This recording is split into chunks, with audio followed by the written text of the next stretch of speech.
दोस्तों, इजराइल और आतंकवादी संगठन हमास के बीच युद्ध जारी है। इजराइल आर पार की लड़ाई के मूड में है, लिहाजा उसने नागरिकों को गाजा से निकलने के लिए 3 घंटे का समय दिया है। उसने गाजा के निवासियों को कहा है कि गाजा को छोड़कर निकल जाएं।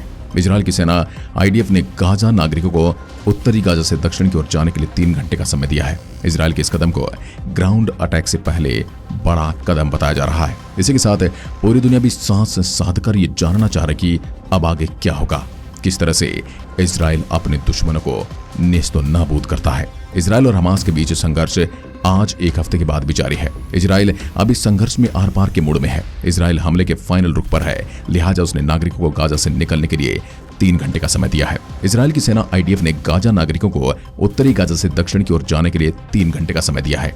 आईडीएफ ने कहा, हम आपको सूचित करना चाहते हैं कि आईडीएफ सुबह 10 बजे से दोपहर 1 बजे तक इस मार्ग पर कोई ऑपरेशन नहीं करेगा। इस विंडो के दौरान उत्तरी गाजा से दक्षिण की ओर चले जाने का अवसर लें। आईडीएफ ने लोगों से कहा कि पिछले दिनों गाजा शहर और उत्तरी गाजा के निवासियों ने आपसे आपकी सुरक्षा के लिए दक्षिण क्षेत्र में स्थानांतरित होने का आग्रह किया था। हम आपको सूचित करना चाहते हैं कि आईडीएफ सुबह 10 बजे से दोपहर 1 बजे तक इस मार्ग पर कोई ऑपरेशन नहीं करेगा। इस विंडो के दौरान कृपया उत्तरी गाजा से दक्षिण की ओर जाने का अवसर लें।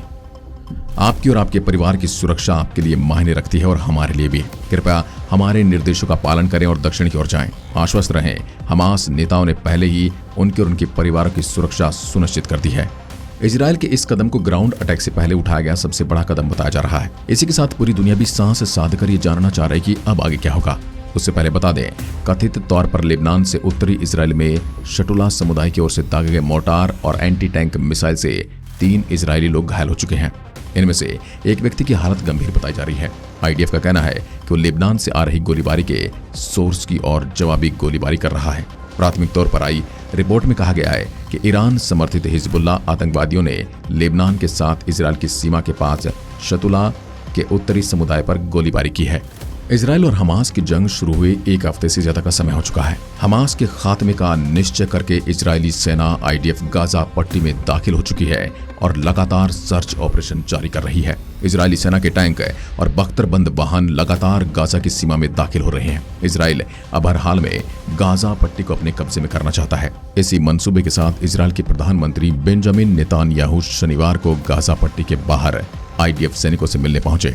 इजराइल ने हमास को जड़ से उखाड़ फेंकने के लिए कमर कस ली है। आईडीएफ ने ग्राउंड एक्शन शुरू करते ही गाजा के चारों ओर 3.5 लाख से ज्यादा सैनिकों को इकट्ठा कर लिया है। हमास के अंत का काउंटडाउन शुरू हो चुका है। इजराइल की सेना हमास के ठिकानों पर कहर बरसा रही है।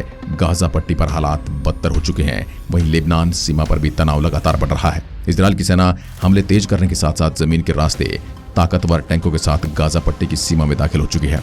1 हफ्ते के इस युद्ध में इजराइल के 1300 लोगों की मौत हो चुकी है, जबकि 2800 लोग घायल हो चुके हैं। वहीं हमास के 1900 आतंकवादियों की मौत हो चुकी है और 8000 से ज्यादा लोग भी घायल हुए हैं। इजराइल अब तक 6000 से ज्यादा हवाई हमले कर चुका है, जबकि हमास के हवाई हमलों की अभी तक संख्या 3000 ही बताई जा रही है।